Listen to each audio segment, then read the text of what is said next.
He probably is. 5, 4, Sick. 3, 2, 1. And we're back. Wow.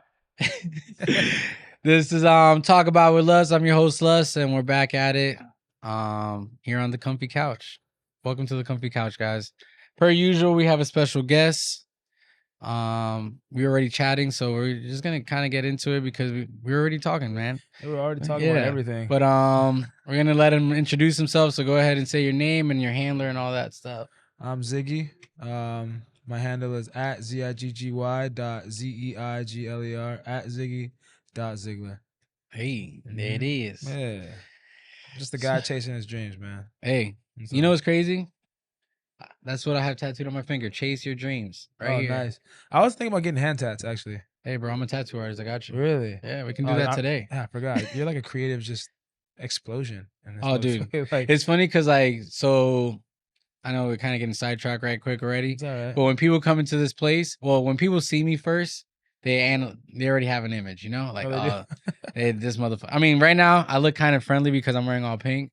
When I'm in my all black antisocial clothing, they're probably like, oh shit, this motherfucker is aggressive. This guy sells drugs. Yeah, Sure. exactly. And then they come in here and they're like, holy shit, you're a fucking genius. Yeah, that's what awesome. you are. And it's funny because, like, I've said that. I only say that because my neighbors, they're Russian. Oh shit. And they're old school Russian. And they were on that type of time? And you can tell they look at me like, oh, look at this black motherfucker. Yeah. And then they Are come you in. black? No, I'm Dominican. Okay. But hey, I'm Dominican, Bobby. I'm no black. Hey, duro, Bobby, duro. I dance, Bobby. I dance. I'm no black. I dance. No, I'm joking. I'm basically black. But, but no, I'm Dominican, bro. But the funny thing is like, I don't know. I just like to fucking pick on people. I don't have no animosity against anyone. But it's just funny. A lot of people, I'm sure, they see me and be like, oh, this nigga is this or he's that. And it's like, he came over here and he looked at me. It was one of those. He's like, he's always saw me outside and I invited him inside to come and get something. And he just looked at me like, oh, yeah. Yeah. Something clicked. Yeah. I know but how it's it fucked is, bro. up. It's tough. People judge a book by its cover. All day. It just is what it is. All day. It's not And even their like fault. anything. And especially when you're creative. You know what I mean? Yeah. I mean, I'm sure with you with music throughout this whole time, like the whole process. Cause what was your what was the inspiration? Where did it start from? Honestly, just as a kid, man, that was my escape. Like, I was like, 'cause my mom was like, we went through a lot of shit. She was. So where are you originally from? I'm from Arizona, Phoenix, Arizona. Damn. Yeah. So out there at the time, I'm from the South Side over there. So, she was like addicted to heroin and all that shit. So is that popular out there? I don't really know. It wasn't just heroin. It was a lot of shit she was on. Okay. Meth, I think, was more popular for that area. Yeah. Which she did that too. But at the time she was pregnant with me, it was heroin. And so she was shooting that shit up. Had the second miscarriage a week before getting pregnant with me. Got pregnant with me. She called me her miracle child because she started getting sick from the drugs for the first time ever. Quick cold turkey. I was born. Dope. And in that, I think I've always been fighting. So in all that time, the one thing that kept me going, because it wasn't easy after I was born. It was still hard and a whole lot of shit kept happening. But at the end of the day, it was like there was this light in the darkness for me. And for that, it was music. It was seeing people perform more than anything.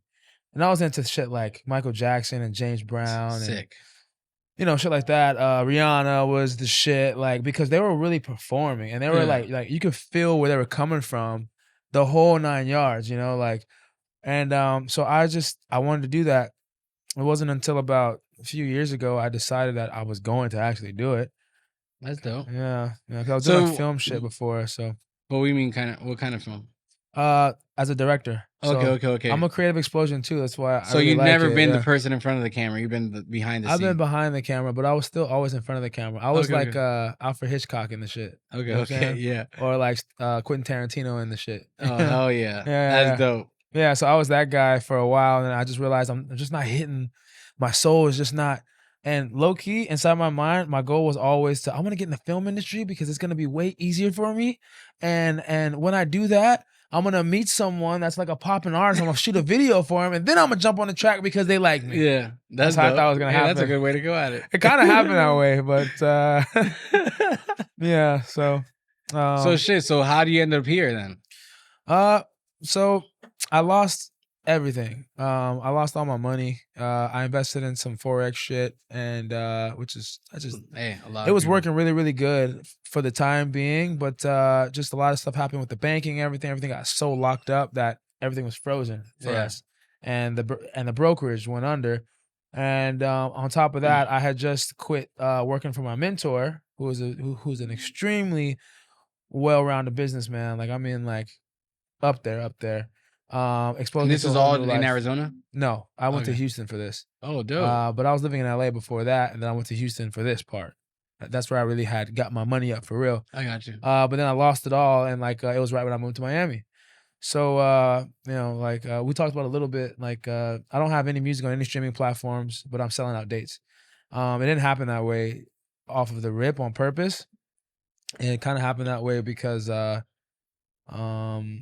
like to think that everybody should follow their unique path, you know, and sure. You'll never know it's your unique path if you end up quitting. But if you end up keep on going, steady pushing, if you keep going, eventually you will find out all that shit happened to make me exactly what I always wanted to be.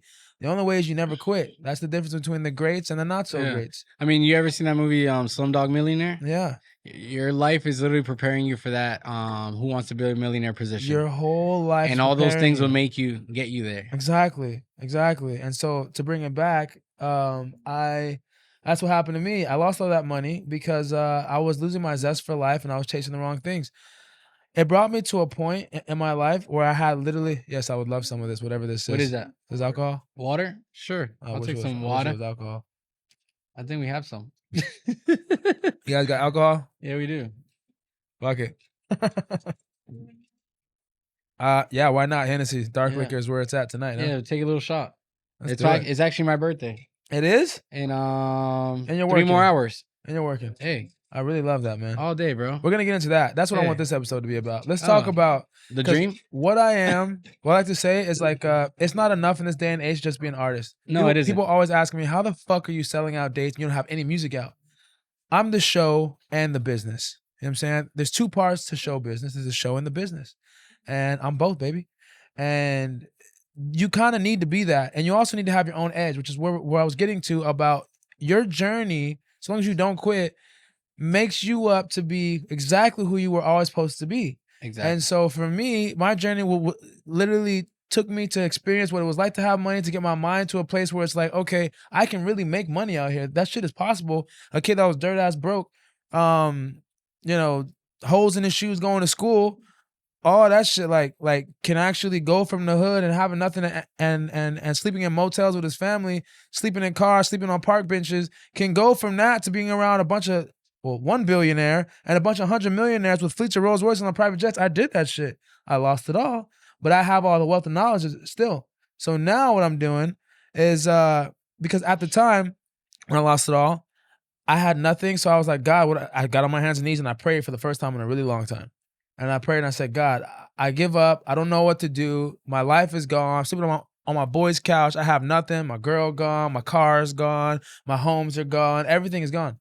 What do I do?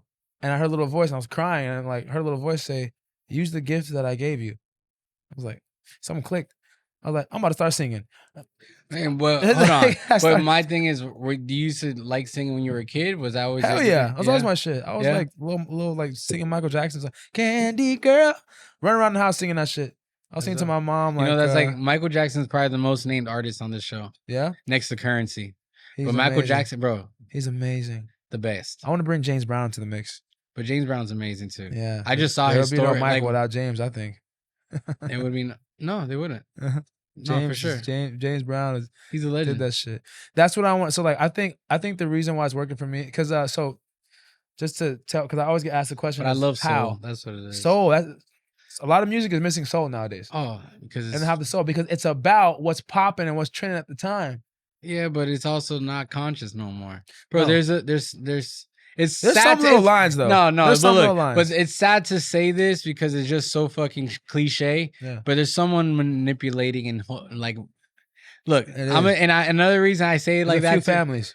Yeah, and another thing is like it's just there's a narrative to this music, and I can tell you right now, I have a McCall.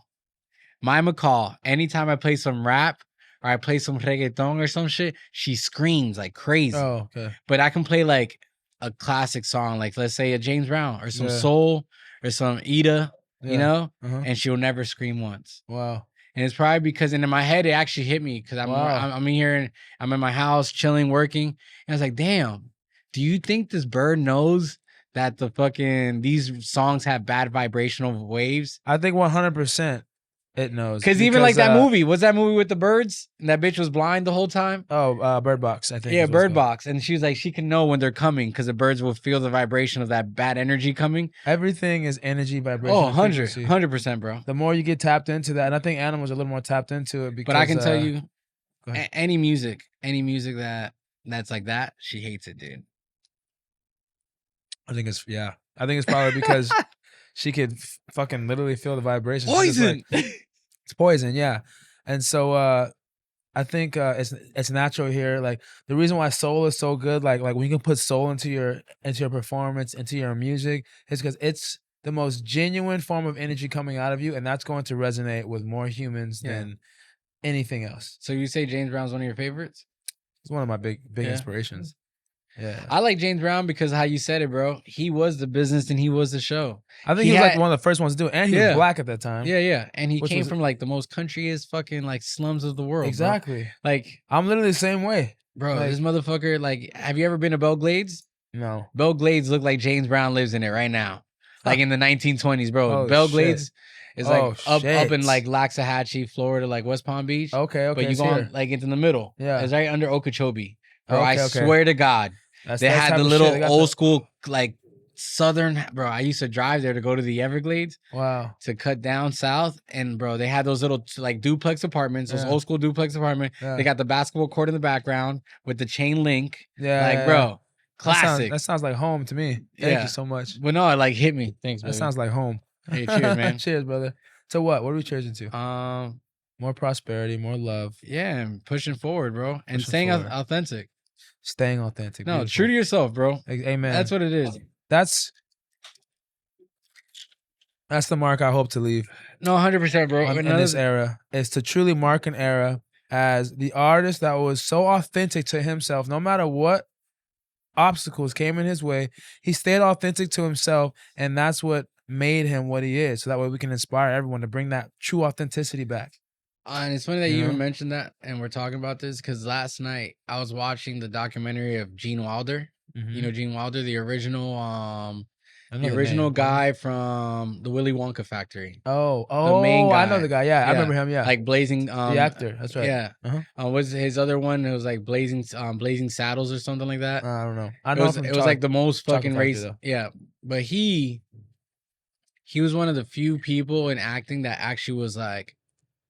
He never really needed a script. You gave him a script, he read it, and it was all natural. Wow. And he would put his soul. He put his soul into it. 100%. And so that's his character. That's the key. Everyone's always asking me, yo, how are you selling out these dates? It's because I put the soul into it, and it's all word of mouth. My mentor was a network marketing man, and he told me every company should be a network marketing company because word of mouth is the best fucking marketing possible. Not just manipulating a bunch of people to be like, oh, I'm top dog, whatever. When somebody else tells you that guy's a fucking star, his stage presence is everything, you're gonna go. You're gonna be like, I believe. But if that guy tells you, you're gonna be like, maybe. Especially nowadays, people are getting more woke up too. They don't fall for the same shit that they used to fall for when you have an ad on the screen. People aren't falling for that shit no more. We're waking up. The most genuine and authentic thing is gonna resonate with the people. Yeah. So I'm putting that into my shows, and so people come to my shows to hear my music, and I'm not on any streaming platform, so I can build demand right now. You're having a show like next week. I am. Yeah, on the 28th. It's the Vogue Boat Show. We're gonna do it on a yacht. 140 people on a yacht, full band, while out. So my boy's gonna do a fashion show on it too. Have him doing a fashion show for me while I'm performing. Cool. Let's do. The experience, right? I just want to bring it back. It is. A real experience. I feel like music is a tool to help you encompass and embody the experience that is you as an artist. With a group of people.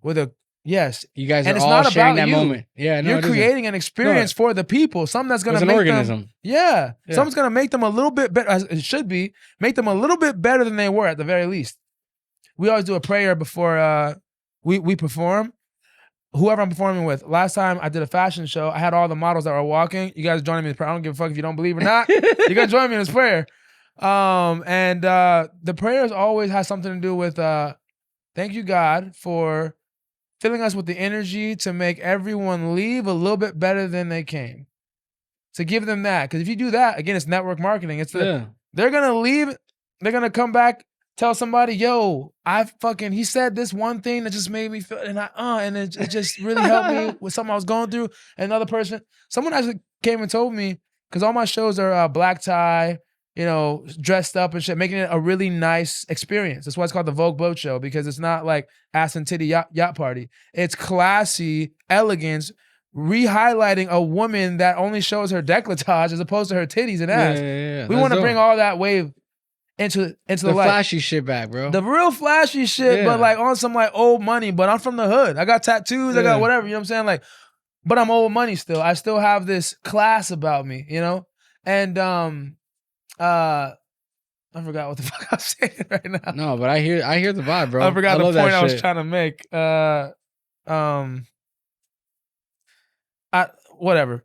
It'll come. I guess it wasn't that important. But it's about the experience, man. It's about the experience, making the best experience for the people and making sure they leave with something. Oh, because I make it that way, I've had like the Real Housewives of Miami came to my show. I've had ran into people like what's the artist name? Romero Brito. Love that guy. If you see this right now, he follows me on Instagram. Give me his phone number and everything because he appreciates the vibe, you know what I'm saying, that we're bringing. And so people will come to my show and be like, yo, you know who I met at this show, bro? And now we're going to do X, Y, and Z. I'm like, oh, that's fucking great, bro. That's the fucking wave. That's how I feel I'm going to become the biggest pop star in the world, because I started like this, made it about this, gathering my community and giving them something that they wouldn't get elsewhere, because now it's not me on the billboard, it's us. You know what I'm saying? And I think as an artist, I hope to inspire every artist to be like that, no matter what it is you're doing. Make it about the community. Don't make it about what's trending, what's popping, what's hot. Make it about the people. What kind of value can you provide these people?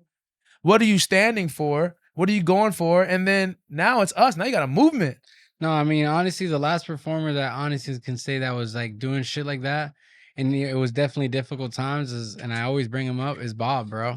Because you got Bob Marley is, oh my God, I want to see that legendary or that movie when it comes out. It's good, but it's not that good. You saw it already? Yeah. It's out? Yeah, he's been out. Oh, fuck. Yeah. It's not that good? The only reason I don't like it is because they whiteified it, dude. Yeah, so of course, this motherfucker, he didn't smoke no weed. We should put the Urban Dictionary up right now. Whiteify. They whiteified it. They didn't talk about he didn't smoke one joint the whole movie. No way. Not one joint. That's not it. That's not Bob Marley. He did? He smoked one. That's it? No, In a car. Yeah. No, but it was not a real Rasta ass Bob Marley movie. Yeah, he was a Rastafari, man. Yeah. And then that guy, he was a cool actor, but he wasn't tough. He didn't look tough, you know? Yeah.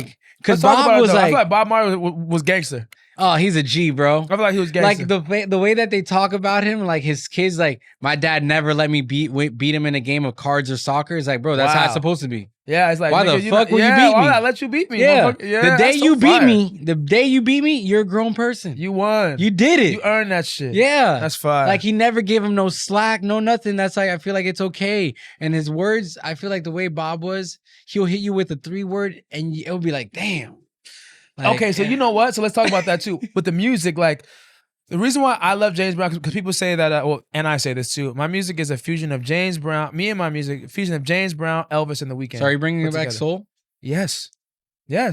I've done a whole show where all I did was do one long loop.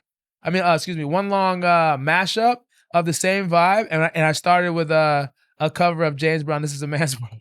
And the whole thing was soulful. This is a man's world. And we just kept it going. And the whole place was just like, and they were singing along. And it was just like, I had moments where I stopped what I was doing and I let them like, okay, now you sing something. And they just started, It was like soulful, the whole place. My favorite song from James Brown is Try Me. Try Me. Oh. Try Me. Yeah. Try Me. Yeah, I know. But it's true. I like that Please, Please, Please. That's my shit. But no, his songs, bro. Some of his songs like will make you cry, bro. Especially soulful. He's not saying a lot of words. He's not. But the thing is, like, he sang at a time that was fucking hard to be a black man and a man. You know what I mean? This is why what you go through is really fuel for you to do everything you got to do. I've been through so much shit, bro. So much shit. Make a grown man cry. Like if I just tell them about it, if I tell and I've had it and they cry, and it's because honestly I feel like that's where my soul comes from. Your pain can really be, so long as you learn from it and you grow from it, you become a testimony for other people. Even if you're just talking about it, you could.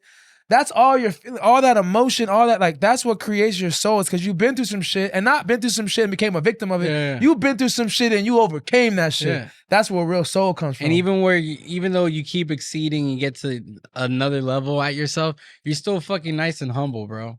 That's fucking major, bro. Because you're a human being. You have to be a human being. But there's some people that get to these positions and just become like fucking Nazis, bro. They want to just wipe out the way. Like, you're poor, don't touch me. Oh my God. And I hate that terrible. stuff. No, and that's like we were even like before they said, all right, no more talking. They didn't really overcome the shit though. They might have made some money, but and it still didn't touch the people, bro. Yeah. But my thing is like me personally, like I remember I was at a banquet, like a hunter's banquet, and I was invited by one of my hunter mentors. That's cool. And he's like cool. fourth generation white guy hunter. That's nice. But money, bro. He has land. He has 20 acres of land in different states. That's the kind of shit I love, man. Dope. And it's actually different for a person like me to like encounter those type of, like he taught me like, oh, you buy your property with LLC so people can pay you to go hunt and then it's insured. All this crazy shit. But much more than that. But that's something I didn't know though. I didn't know that he kills it. He kills it. But long story short, we're sitting at dinner and they were talking about hunting and life. And I was like, you know what?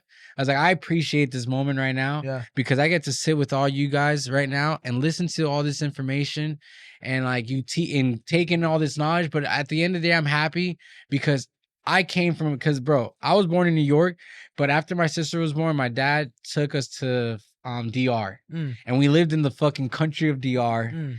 For a minute, bro, and I would tell people like, and I was telling, like, bro, I would wake up. That's great perspective to have. No, the crazy thing is, like, in the islands back in the early '90s, bro, so over there you live in a concrete block. Yeah, there's no doors, no windows. Your doors or windows are just made with pieces of wood because you just don't want no one to break into your house. That's it. We're not really worried about installation or like a rat or a snake getting into. That's gonna happen. The roaches and then all that is not the problem. That's so cool. It's the people breaking into your house. So we literally build our doors off of pieces of wood and shit. So look, what I'm trying to say is, my parents slept on a bed. I slept on the ground. Me and my sister. But there would be nights that I was a teary ass kid. I did that too, but it wasn't in that kind of environment though. No, but I would wake up that I couldn't open my eyes because of the dust. It would crust hard that my mom would have to wipe my face so I can see in the morning type shit. Holy shit. And that's how I was raised when I was a kid, bro. That's tight. So to come from so cool. that, and the fucked up part is, the life that you're experiencing, bro, I was American already bro. though. That's a crazy part. Yeah. I was like, it was like, imagine like finding out your parents are a millionaire when you turn 18. It's like, we didn't have to live over here the whole time.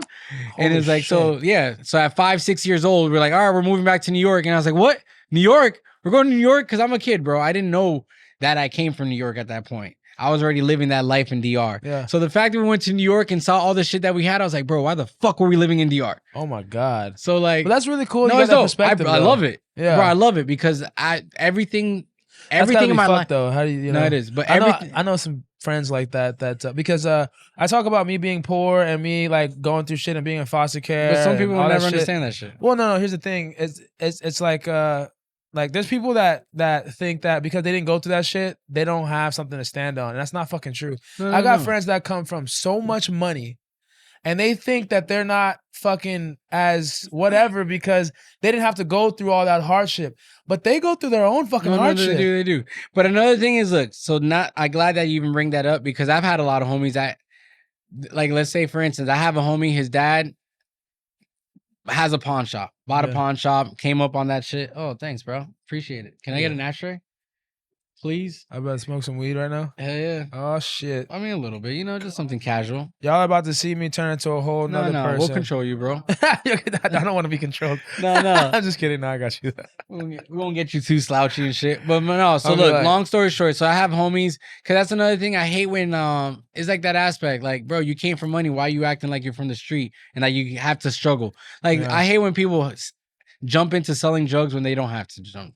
Oh my god! So I had a homie like I appreciated him because he knew he came from money, and he still kind of complied and tried to do his best in his parents' eyes and shit. And then I have friends that like, they come from money, and then they act like at 14 years old, pull up to school in a BMW and be like, yeah, I work hard to get this. Motherfucker, you're 14. You can't have a job. So there's no way you got this money, bro. Oh, and I hate fuck. that shit. Yeah. So I always appreciate the homies that properly like pride, like, yeah, my parents put me in this position. They gave me this opportunity. Yeah, I didn't have to struggle hard. And then they had some other shit that they got that they had to go through too. So like one of my boys, like I respect him so fucking much because he came from that shit, but he still went to the streets with us. This is my boy. I got 2 brothers I really call my brothers. There's 3 of us, really 4 of us, but these are my brothers because we slept in cars together. We were homeless together. We shared socks, nigga. Like we sometimes we even had to like share like I borrowed underwear from them before. Yeah, You know what I'm saying? Full disclosure, like I borrowed underwear from them before because I didn't have none. You know what I'm saying? I had negative $30 in my bank account. This one kid had $30. He gave me $30. He was like, nigga, that shit gonna keep going down. Here's $30. Now we both at 0, but at least ain't none of us going diving deeper. So this guy, this man, his parents were very wealthy, and he decided, no matter what it was, what I respect about him is that he decided, bro, I come from this, but I'm about to go get some shit on my own. So and that's a good hustle. And he did with us. He chose poverty, and he knows. My boy OJ knows. He chose poverty with us, with his boys being homeless and struggling in the streets, and brotherhood over being comfortable. That's how real he is. So I respect that man. And he's one of the people that I talk about when I'm talking about like some people can come from money and have their own shit to overcome, like living in their father's shadow. Can be very hard. Fucking tough. Well, bro. look, I've seen that. I don't have that problem. I'm the one that gets to set my family free. He wants to be that person. Some people want to be that person, but they're like, fuck, man. Like, I got to live up to this man now and shit. It's like, that's a tough struggle. It's like being Jordan's son or Tony Hawk's son or some shit. Yeah, like, but whatever it is that you're going through, whatever your struggle is, that's your struggle. That's your gift you got to overcome because that's going to make you a fucking man or a woman. It's going to make I give that person an credit. Icon in your own right. If you can, sure. you know what I'm saying? Which you can. You really can. This quote changed my life. And it was, the desire is the proof and the evidence that the fulfillment of said desire is in the constitution of the creature that feels it. In other words, you wouldn't have had that desire. God is only going to give you that desire if it's in your genetic makeup to make that shit happen. So whatever you feel your calling is, that is your calling. It fucking is. Your desire to do it, it is. If you're like, I want fucking flashy cars and shit, it's because that might be in you somewhere. You might have seen it somewhere. It might have sparked something, but it's probably because that's a part of what you're supposed to be having. Because you were a king somewhere or something. You know? Yeah. Real shit. I believe it. It is the truth, bro. That's from a book called Think and Grow Rich, I think. Oh, great book. I think it's that book. Henry Ford, bro. The G. That's what that book basically mostly about. Because Henry Ford would fire everybody until like... It's one of them, but yes, he's they all use that. Yeah. Henry Ford, the Rockefellers. Yeah. They all use the tactics that they have in Think and Grow Rich. Think and Grow Rich talks about what it takes to put your mind in a place where you actually think and grow rich. You don't do and do rich. You don't work hard to become rich. Working hard may be a part of it because you have to really go hard. You have to have a burning desire to go achieve that shit. But Think and Grow Rich is about you have to become rich in your mind before you become rich on paper or physically. Yeah. So you have to be paying attention and like your mind has to be focused on the things and thinking in the way that will eventually accumulate wealth. That's what that book is about. And it has all the tools and the principles and all that shit. And the guy who wrote it, he was like, you know, had conversations and was mentored by these people like, you know, Henry Ford. And one of my favorite things about that book is that you're not supposed to buy that book. Someone's supposed to give it to you. Ah, it's very true, actually. And someone like gave in it to me. The first part of the book. That's so true, bro. No, I know. Because it's all about it. I love that book because it's very like it's spiritual. Like you know what I mean. So the funny thing is, I was doing air conditioning when I got that book. I was talking to this somebody guy. Gave you that book. Yeah, it was great though. And it was funny because then like 2 months later, I met a lady. She was like a Delilah. You know Delilah from the radio show? Delilah. Like that soft suit. Yeah, that type of shit. So anyway, so she was one of those ladies. She was like a therapist, but like on like the AM radio. Yeah, one of those type of people. Shout out my Arizonians. And she was out here talking about, I was like, oh, Think and Grow Rich is one of the first books. And he's like, I was actually going to hand you one of those after talking to you. But the funny thing is I was talking to this guy in AC and I was like, I don't know. Whatever I said at that point, I was 21, 22 years old. Whatever I said that point, that motherfucker looked at me and was like, you need this book.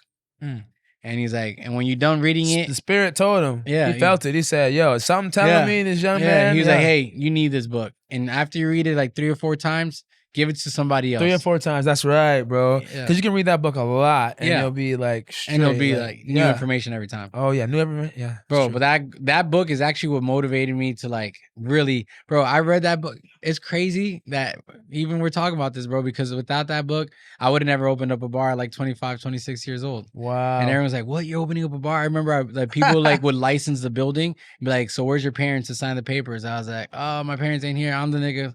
I'll sign it." But like, but it was funny because everyone would never believe that I owned a bar. And I was doing crazy shit at that bar, bro. That's tight. Like, I was like one of the first people in Broward County having like weed parties, underground weed parties and shit. Dope as fuck.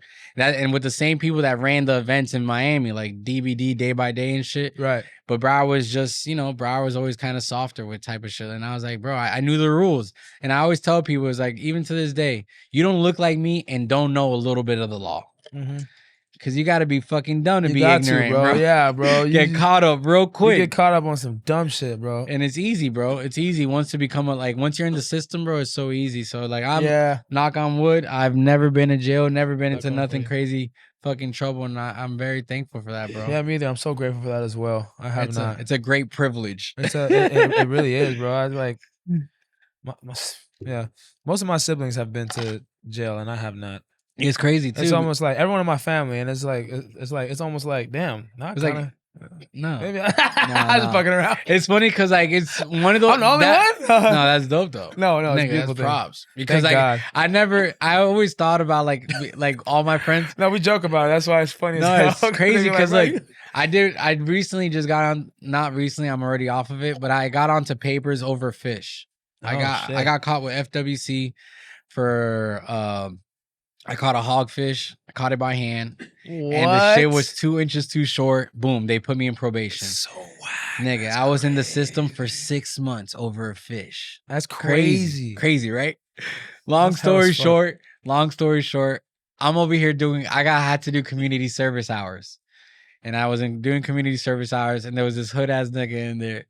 And he was like, bro, this is my first time ever being on papers. I grew up in the hood. All my brothers been in jail. And I always looked at him like, y'all motherfuckers are stupid. I can't believe it. Was like, bro, I feel dumb as fuck that I'm here for a fish. No cap. Yeah, bro.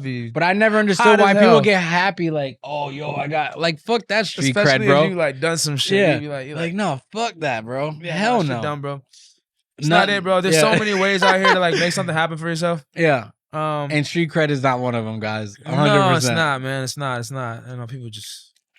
That's just that urge that's like, yo, bro, I want to become something. But a lot of times, a lot of people, all they can see is just what's around them. They know they want to become something. So they're like, what's crazy. That guy's something according to what everybody else is thinking. And he's the biggest dope boy on the block. Yeah, but look. So they're like, it's funny that you even mentioned that because I know someone said one time that we're living in a point of life that people have no problem. He's like, you either become JFK or you become the nigga that shot JFK. And people don't have no problem being that person anymore because they get their little bit of fame. It'd be so painful otherwise. So like, because they want to be somebody. No, yeah. So being a shooter is enough. So a part of that, thank God I've been pretty gifted my whole life.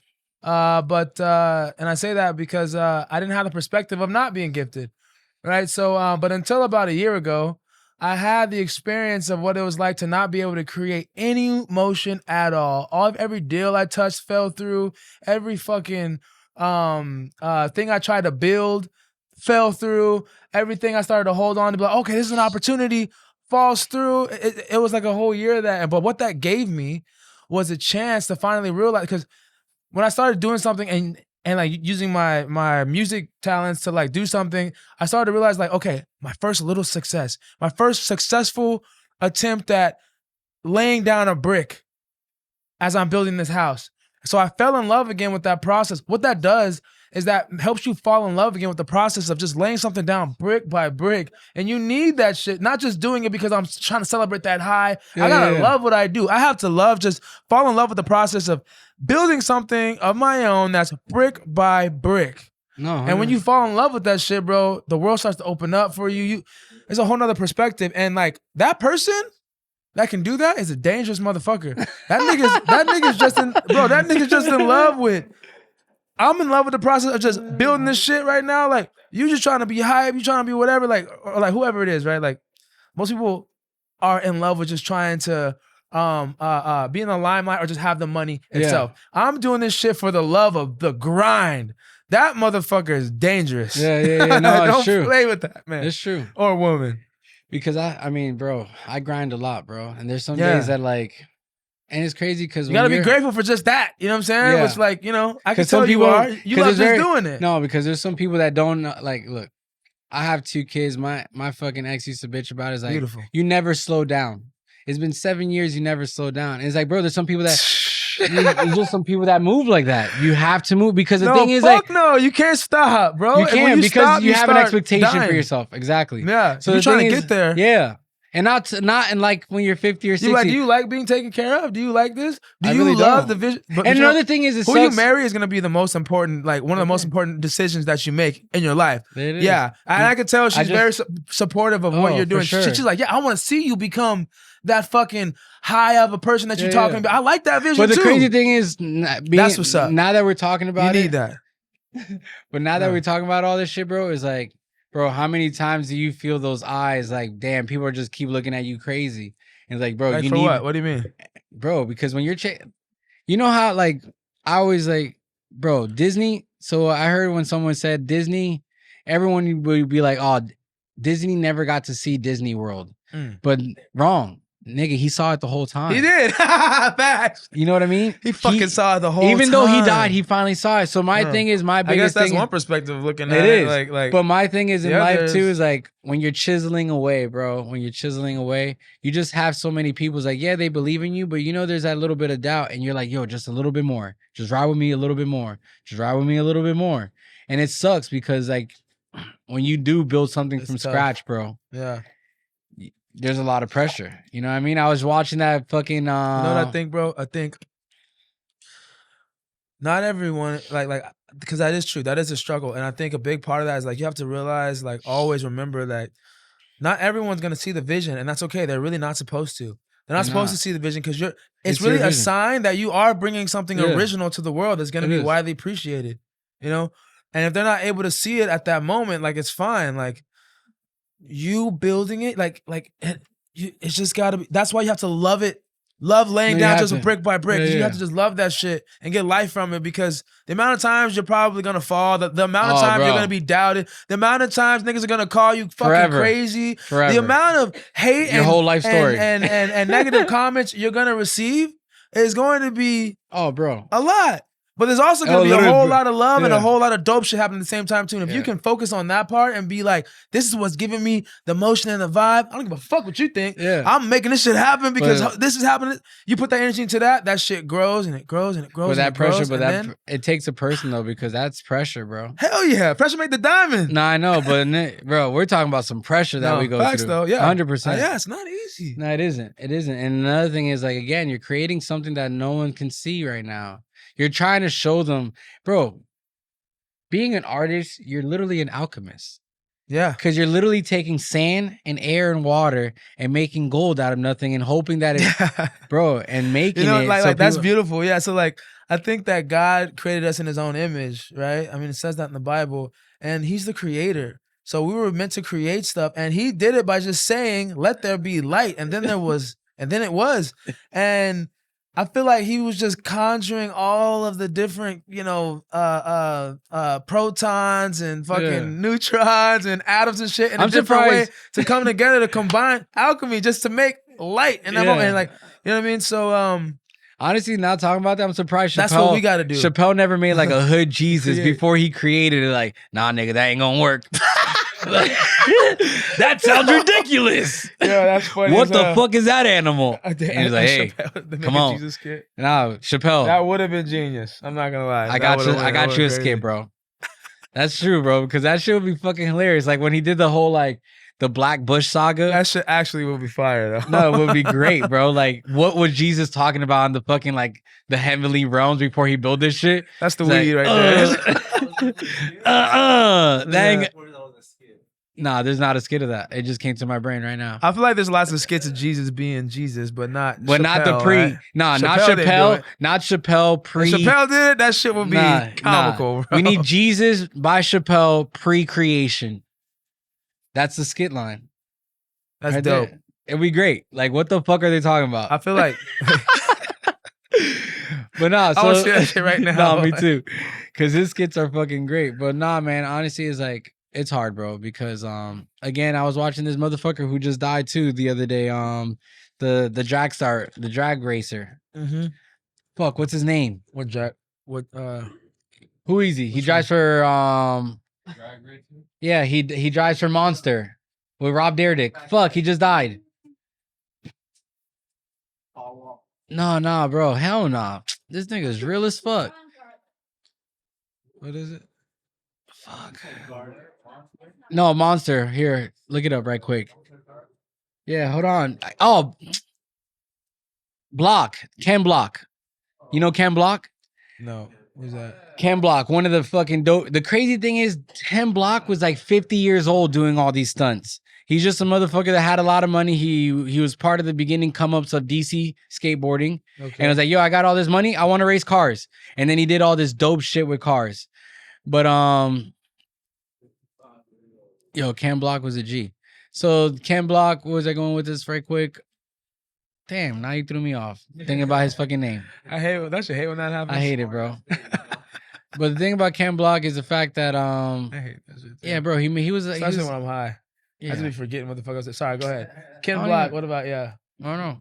Fuck it. It'll come. He's a back G to though. It'll The come thing back about to Ken Block is like one, it doesn't matter what age he was. He fucking chased his dream, put his money in it, and it actually took him even further, and he was passionate about it. The crazy thing about him is like he also pushed the boundaries of fucking cars. He was the first person to kickflip a car with Rob Dyrdek. Oh shit! Like, bro, this motherfucker's done some crazy shit. And the fact that the other day I found out that this motherfucker was 55 doing all this shit when everyone thought he was 30. And there was something I wanted to say about him, but it is what it is. Fuck it, bro. It's all right. But that's okay. It is what it is. It doesn't matter. Yeah. Fuck Anyways. Ken Block. I'm joking. So I current love him. events, huh? So what? So besides all the, so you're, I'm like current events, life, and sex. That's what I say. yeah, that's why they call me That's Lust. great. Lust. Yeah, I figured. All right, let's talk about it. But so besides your inspirations and all this shit, what's some other stuff that always like brought life to you and shit? Like what's one of your favorite things about life right now? Bro, it's not like a broken record, but it's honestly the ability to really be grateful for being like, you know, just laying that motion down. That's like what gives me the most life, bro. It's just like building what I'm building. Yeah. Because you're making people smile, bro. It's just fucking cool. You know, and I don't know. Honestly, otherwise, bro, like I'm glad that like you're you have into to that be soul obsessed. stuff. I'm glad that you're into that soul stuff, bro. Yeah. Cause I love soul. I love soul music too, bro. That's my shit. It's Like Elvis is my shit. Elvis. I'm is me the being Spanish. I GOAT, fucking bro. One like, of the goats. I love One of fucking Jose. He's like those are like Spanish classics. Like, cause another thing I like salsa and like old school salsa. You I got don't know like who that is. I don't know who this Jose. Yeah. He has that mafia music. But then you got Oh, like that's fire. no, I like that play kinda Jose shit. Jose right quick. That's some fire. Jose. But he's like a Frank Sinatra of Spanish people. YouTube, go to YouTube. But like it, like I also love the Frank Sinatra era, like that. oh, whole shit Quincy where- Jones. That's just. I have a Quincy Jones quote in my hand. What does it say? So it says, "Once a task has begun, never leave it till it's done. Be the labor great or small, do it well or not at all." Ooh. So don't half-ass nothing. Right there, perfect. Mm. Boom, Jose. No, yeah, you can put that one. Jose. No, just put his name. Just put his name, and I'll tell you which video to play. But he has a very like, bro, mafia type shit. Oh, I like that. Yeah, play that one. The one with his face. He looks Yeah. mad emo. You know that Narcos theme song? Oh, Oh, bro. yeah, sweet on Yeah. whatever the fuck he said. Yeah. That shit is hard. Like that? I like that old mafia. like man. that? Yeah, it's fucking like, look, put it up. Okay. But listen to the like orchestra.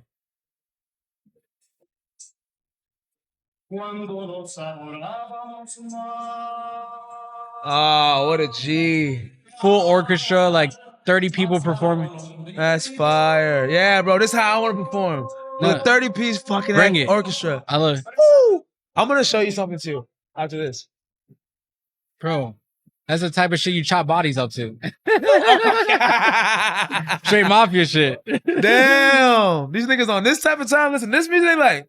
Bro, classic. Bro, this you used to get killed to that song. Straight drive by with a fucking Bel Air, fucking 38 to the head. That's some narco shit for real. That's tight. That's some old school that's mafia terrible, shit. But No, it's the truth, bro. Kind of cool though. Yo, can you play Please, Please from James Brown? Bro, James Brown's a shit. Yeah. Please, Please, Please. The video, the performance, and black. Nah, but he was soul, bro. So I want you to look at this because this watching this shit gives me so much life because this is exactly. I'm excited when you drop your music, bro. Thank you, bro. Because if we're producing some Elvis fucking James Brown shit, I really bro. like the vibe, bro. I understand. We're here, bro. I feel like we. I said it once before and I'll say it again. The #1 underground podcast in South Florida, bro. Self-nominated. Yes. I'm talking about you, but this shit is lit though. Oh no, I appreciate you, bro. Look at this shit. Can I hear it? I can hear it. I'm high as shit. Yeah, look at this shit. Boy's lit. Wait a minute.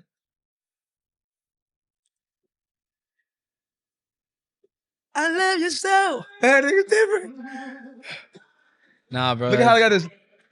I made you mine. Those dance moves and everything. That's what I'm saying. And the way they're all moving together and in sync. James Brown said, nobody in this band plays anything else but the drums. You played what? The trumpet? He said, no, it's the drums. The trumpet, the drums. The fucking sax is the drums.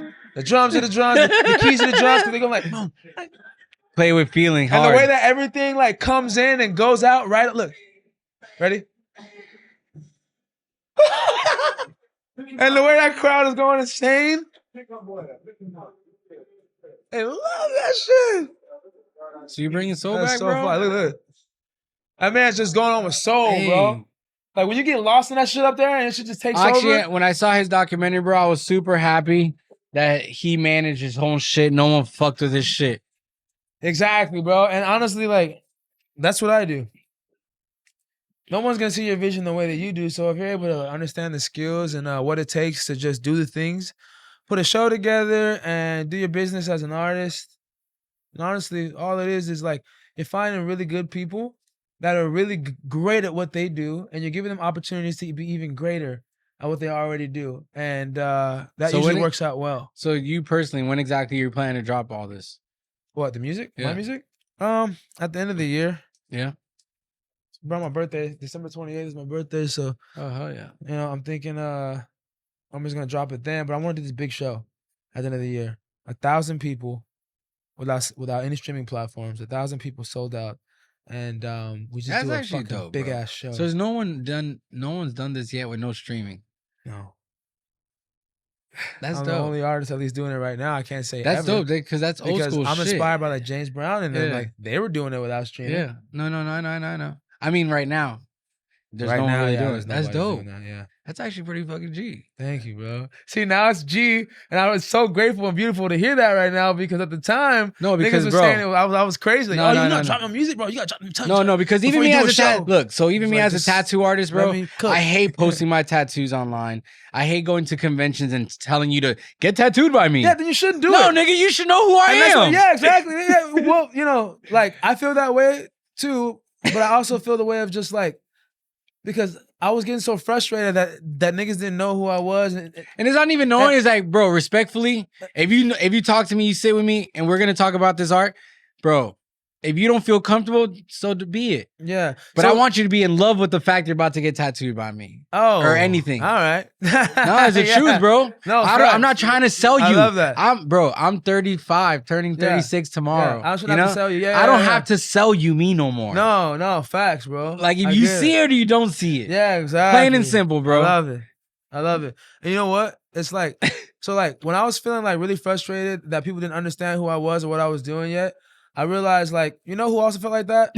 James Brown felt like that before he was getting it. Michael Jackson felt like that before he was young. And you know what? They earned their stripes. So I shouldn't be comparing myself to them yet. If I ain't earn my stripes, I just got to earn my stripes. Yeah.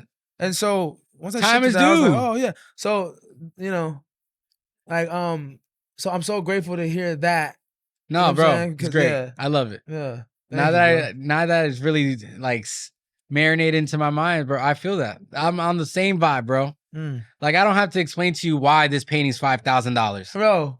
Are you kidding me right now? And you know what, like something you just said that I really like, because you was like, yo, like, I don't really like I don't get life from like having to post my shit over it, like to be like, let me promote this single in this way, and like content. I get life out of doing my shows and you made it, and that's what I think people should focus on. Like then you'll be unique. I'm one of one. And you ultra are unique because I do the things that make, you know what I'm saying, that really give me life. And only that, honestly. Someone I saw said it the other day. You know what's dope about life? That no one can be you. Everybody's trying to be a carbon copy. Everyone's fucking different, bro. Carbon copy of all the same shit. Everyone's trying to be like the same. You. No, you know? Exactly. And it's another thing talking about shit like that is like, so you ever had an idea and you thought about it and you didn't act on it, and then 3 months later someone did your idea? Yes. So time. I think we were talking about that. Was that you? I think it might have been. So basically, those are all fucking messages from God. Yeah. As cliche and corny as it sounds. Because you got to think about it. And especially if you think about the world orbiting, right? And God being the sun and energy and the rays of all of it, right? Those impulses are being thrown out through the fucking galaxy as messages and waves. And if you get hit because the world's rotating through that fucking blast of energy from the galaxies, and you didn't act upon it, and that fucking world rotated and hit another nigga in another country and thought about it, you missed your opportunity, bro. It's the truth. And I never really thought of it like that. That's so funny. Because someone said it. I saw it on a thing. He was like, bro, we're all being hit with messages. Oh, and there's actually this motherfucker, Terrace, or the guy from Hustle and Flow. Terrence Howard. Yeah. He said everyone's no one's special, bro. We're all human beings. We're all equal. Yeah. And we're all being sent messages. Yeah. All the time. Yeah. Some of us are susceptible to them, and some of us just are so mentally blocked we don't fucking receive shit. Exactly. Yeah. You know? You're fucking dead. And they're just cloudy. They're just cloud. It's so cloudy. All day. Like, bro, I had to like quit my social media for a while, like everything, to really find out what was ticking inside of me. Bro, I literally did that like 2 months ago. Yeah. But and honestly, continuously doing that is great. I feel like quantum leaps happen. Okay, so I got this saying that I've been living by, and it's like so fucking real. And like something I just came to find out. And everyday work within that, focus and attention equals quantum leaps. I believe it. I did a quantum leap the other day just with a cup of water. Yeah, so when you take wow, that's interesting. When you take some time to really focus and like not put your energy, direct your energy anywhere, and like let your energy be taken anywhere by just maybe it's isolating and not maybe too much, but isolating and really looking and only garnishing any energy towards things that are giving you the things that you're envisioning or whatever. That intention is going to amplify enough to and you couple that with work every day for like a month, even quantum leaps start happening, bro. I believe it. I mean, Drake used to talk about that whole 6 months. Don't do nothing for 6 months and just focus on your craft. Nigga, what, bro? You're out of here. And I believe in that because look, I have a homie. Shout out to my boy Drew. I just had him on one of my podcasts in Houston. And we're gonna talk about Houston because that's dope that you've been in Houston. Yeah, Houston, bro. Hey, man, Houston, bro. H-Town, bro. Hey, right, babe? H-Town? H-Town, mad love for H-Town, that's baby. Where I met her. Bro. That's where, yeah? Yeah. You from the H? Yeah. Oh, shit. Yeah, but look, so my boy Drew. Shout out to my boy Drew, and he talks a little bit about it. He talks about it a little bit on our podcast because he only had like a little 10-minute fucking part. My boy went to prison for selling dope, bro. Never drew his whole life. Went to jail for 5 years for selling dope. Started drawing in prison. Came out of there being one of the biggest tattoo artists in Houston. To fucking tattooing like Big Boy the Plug. To all these other motherfuckers in Houston, bro. Like he's the main tattoo artist for all these rappers. And it's just crazy because like, bro, look what 5 years. 5 years of just nonstop drawing. He literally said, I drew every day for 5 years. Bro, he's sick. If I show you his fucking work, 5 years, 5 years of being in prison and just drawing. He's a fucking master craftsman. I call him like, bro, he's like the master of back tattoos. But look, I'll let you look at that right quick. But bro, insane. Insane. Sheesh, that shit looks crazy. Never drew his whole life. I think he's probably like 30 something. What the fuck? This shit is like real life picture, bro. I'm like, insane, impressive as fuck, bro. I can't believe it. And that was hard. I mean, I could believe it because, bro, that right there shows you dedication. Consistent and dedication, bro. And anything's possible when you want it. And dedication, it's the same shit as like, you know what I'm saying? It's with like, anything. Like, I feel like honest, like spiritual, like I don't know. Craft is just like health, bro. You can't cut corners, bro. You can't just lose weight. No, you unless can't. You put the weight. You really can't cut corners, bro. It's like if you want it for real, and that's why I think like same thing with music. Like if you're gonna want to learn an instrument, you can't cut corners, bro. You gotta learn the fucking instrument. You gotta really just do it. There's no shortcut to this shit. You gotta just do it. So anything that's pure and great costs work. And take your time. Yeah. It costs work. Yeah, bro. It's gonna, I mean, nothing in life is free. Nothing. You're either trading your energy for it, your time for it, your money for it. At the end of the day, nothing is free. Everything is give and exchange. Yeah, it's like that saying. It's like, if you don't have money, give time. If you don't have time, give fucking, there's get money. Yeah, get more money. If you don't have time, if you don't got time, you have to have that money, physical. But if you don't have money, you have time. You know what I'm saying? Yeah, so you have to swap one or the other to get money. You do, bro. But or you're using money to get time. Is what it was, right? Yeah. You gotta be rich people. So like, my mentor, he taught me a couple of things that changed my entire perspective. It was like, rich people don't work for money. They don't. Their money work for them. Okay. Yeah. So if you're not rich, you need to get rich. And if you're not rich and you don't have money to put to work for you, you have to trade your mind to get that money. But the purpose of income was the second thing he taught me. The purpose of income is to buy assets, nothing else. You're not supposed to be living with it really, like doing all this extra shit. You're supposed to be taking that money and buying assets, making not saving, putting that money to work. Yeah. And then eventually those assets pay for all the things. I mean, the bank ain't saving our money. No, they're trading it. Yeah, instantly. Instantly. And only giving you like a little, like a few percentage. Yeah. And then they hit you with the $35 overdraft fee. So you're losing fucking money. Yeah. And the overdraft fees are insane. Yeah, it's all that money they fucking use on your shit, and they want to hit you with the $35 overdraft. Shit is hell, bro. That shit was more. It's crazy that overdraft has cost more money than Netflix first came out. They didn't start at like $9. Overdraft didn't start at $9 and moved up to $35. These motherfuckers been $35 since I can remember a bank account. It's fucked up. Like Netflix was $9. Now we're at $24. Like they raised. Like, bro, why is it $35? So why is it that number? It's like back then. It was like, bro, you don't even give a fuck about inflation. Y'all just yeah. Like I never understand why the overdraft fee in all the banks have to be $35. I'm about to start a bank for 5, 6, 7, 8. Oh. Because it adds 8. 8 is a really like a lot of like if you charge a lot of things and they're like in 8s, 8 is a very powerful number for wealth and abundance. And yeah. So there it is. That's very true. That's your secret. 35, I mean, honestly, it makes a lot of sense. It's kind of fucked up. Something like the bank, that's the number that they choose. Oh no. Yeah. All these numbers are fucked up, bro. But either way, the whole point, like I like that you talk about is like, one, I appreciate you trying to bring soul back, bro, because there ain't no soul in nothing. Yeah. And that's another thing is like I have people come on the show and I love everyone that comes in here, but then you do have people that like they're definitely riding that wave of like, be creative.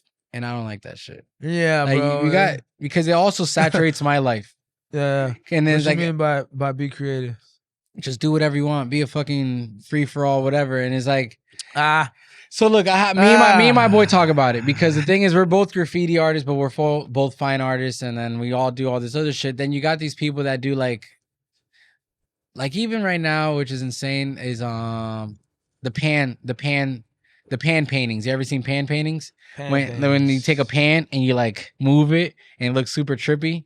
Oh no, I haven't seen that. No, it's dope. It's dope. But the aspect is like, because even now as an artist that knows I can draw a perfect portrait and all that shit, I'm definitely falling into love into like contemporary art and like more like dynamic fucking self-expressive art. Yeah. But the thing is because I know how to draw.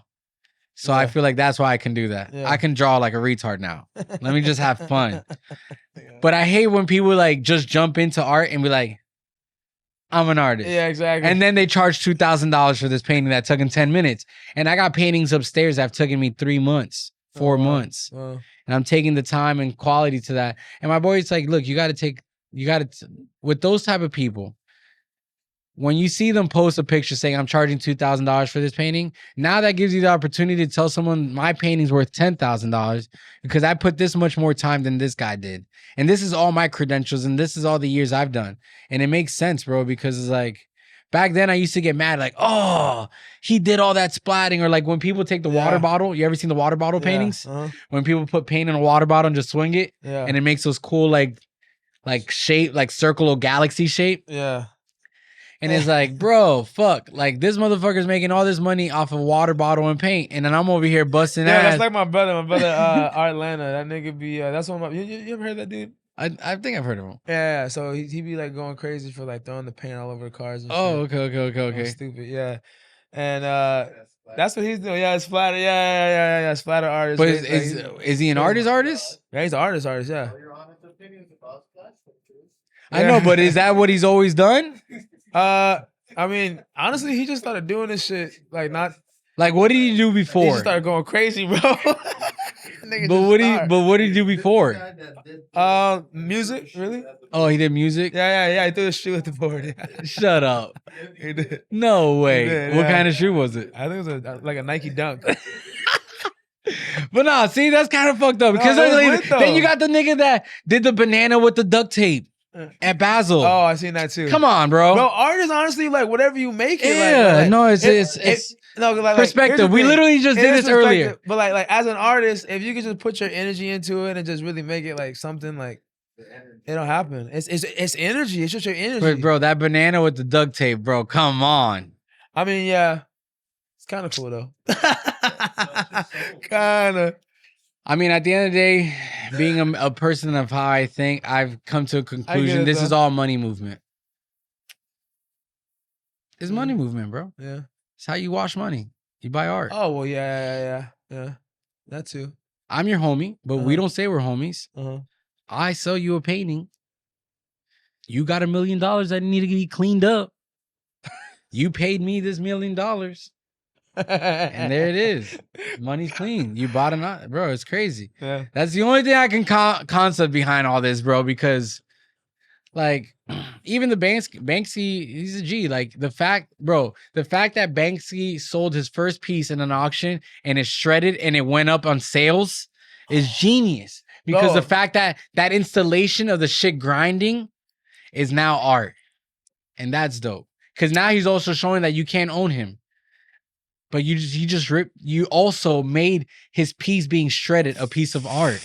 Because they stopped it. They stopped the shredder. Crazy. So it's like half shredded painting, the painting shredder, and then the fucking thing of the little girl holding the balloon with the heart. Oh my God. And it's that shit is so fire.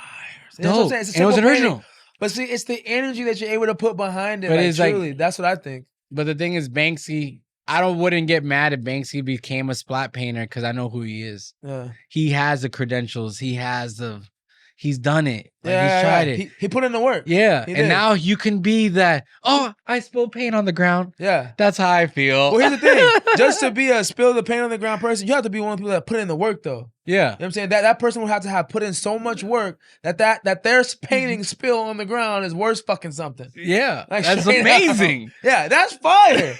So, you know what I'm saying? Like now, as an artist, I feel me personally, I want to take that role and take it to an even higher level. And that's how you get to the levels of like a Michael Jackson, because they're not just putting in the work to become that person. They're also putting in the work to their craft as well to make it even better and better and better and better, to make it even more like impactful. Yeah. You know, but another thing is like those people too, extra elements to it. But the most important part is like, besides, like you said also about the experience, is the fact that as an artist, we kind of devote our personality to that artist, but we also got to remember like we have to impact the people as a human as we are. Yeah. Because that's another thing. I feel like Michael Jackson was just more than his music.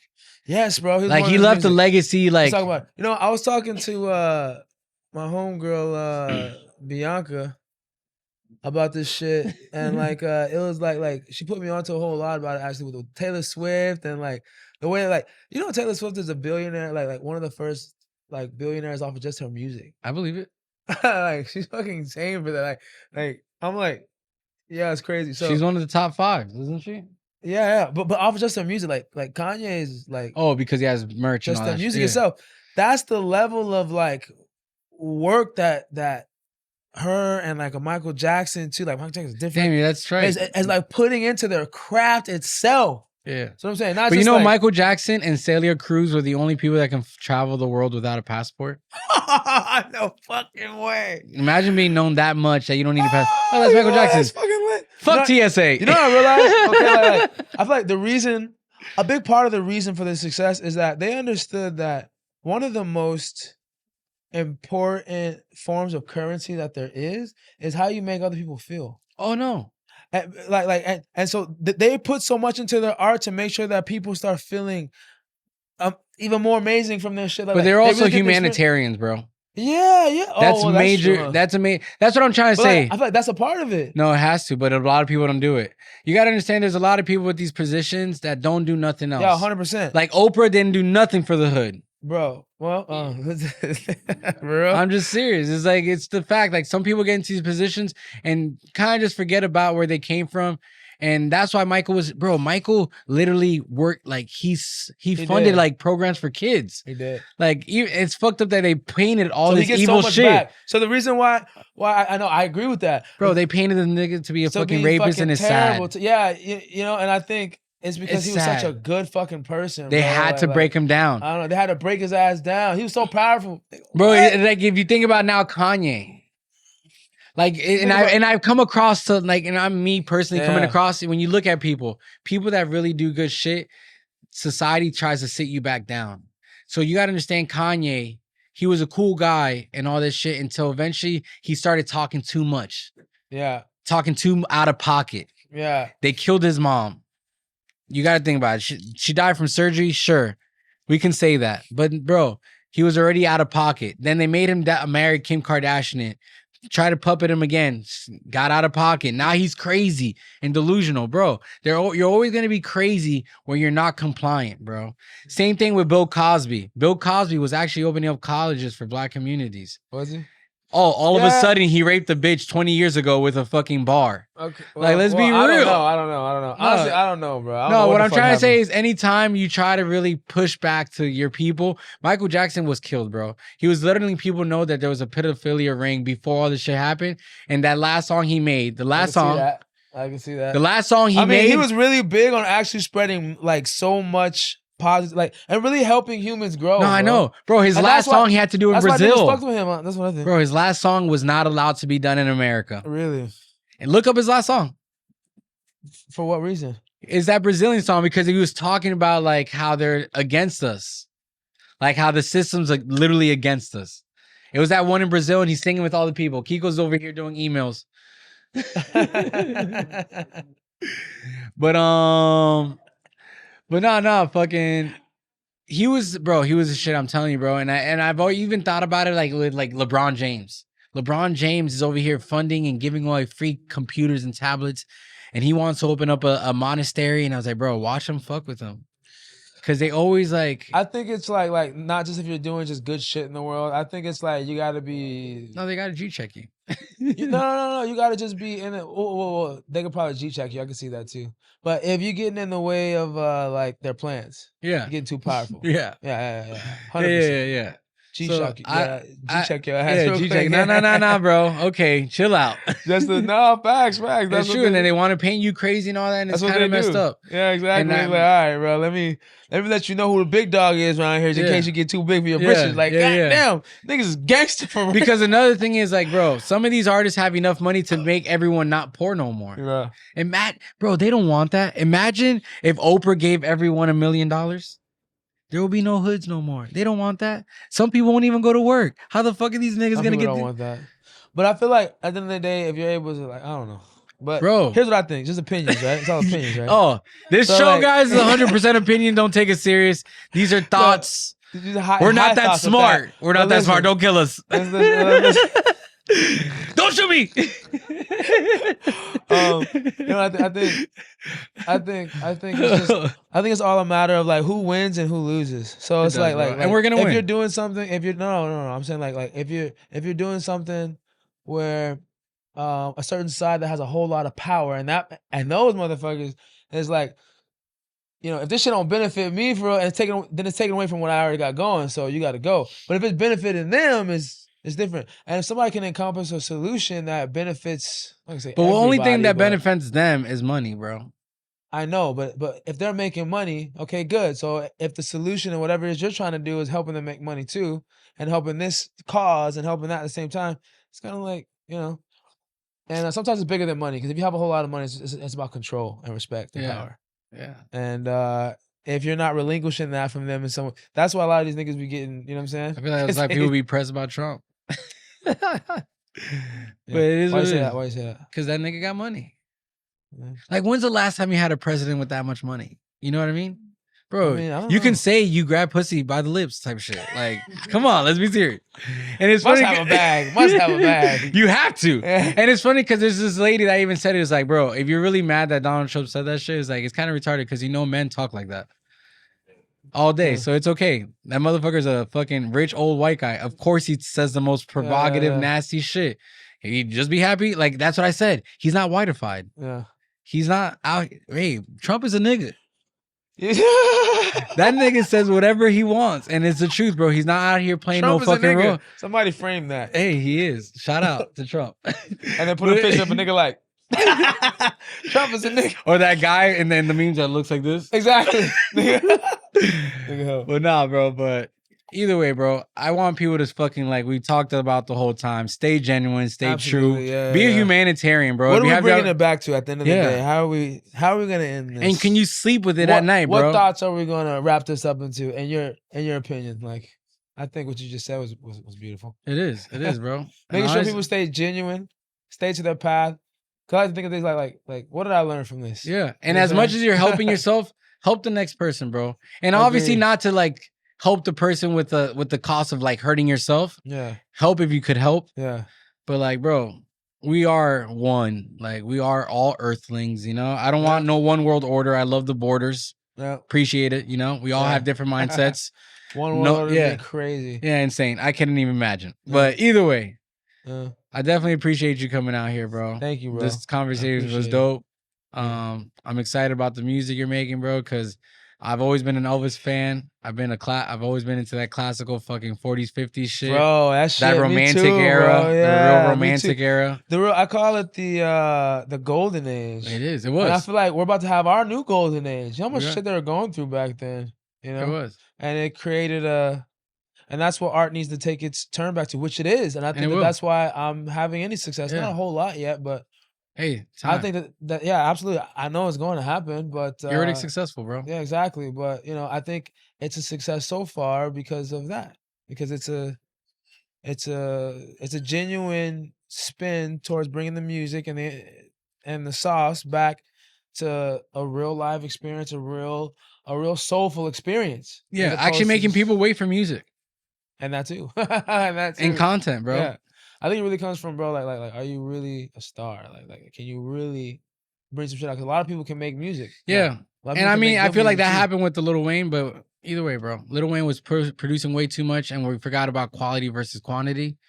But either way, I feel like we can keep going all day. Yeah. Just tell people one more time where to find you and who you are. Yeah. So people know. And any upcoming event you have. This is your time to plug it in, bro. There's a yacht event on the 28th. Don't forget the Vogue Boat Show. We're gonna go insane. We're gonna literally have, the whole band. There's gonna be a runway show that's happening on the boat. 140 people. It's gonna be a beautiful experience, and the whole thing is just like on the classy way. It's an all white party in terms of what you wear, not race. Hey. You know what I'm saying? All my niggas coming. You know what I'm saying? Love it. So yeah, that's the next show. I got 2 residencies. I'm actually about to start. My first ever residencies. I'm gonna have once a month actually at these 2 clubs. One's called Maze. That starts on the 12th. We're gonna have that. Do a nice little classical full band experience. I'm gonna do a set. Start the residency, and then I have a dinner experience, which is really fucking cool. It's at this place called Azteca. It's this dinner party spot. And that's gonna be on the 19th. Start that residency, and they're gonna like be having like calling it the Ziggy Dinner Experience. They're gonna bring out shots and food and stuff like as we're doing certain types of drinks and shit. That's Fucking dope. cool. Food.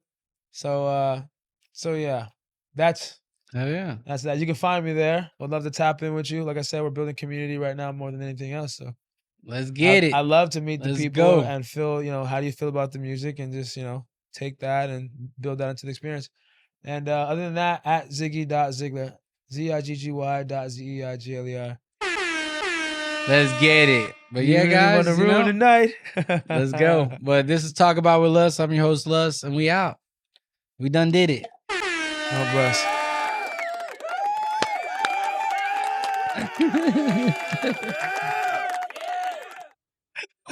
I love that sound. That was dope.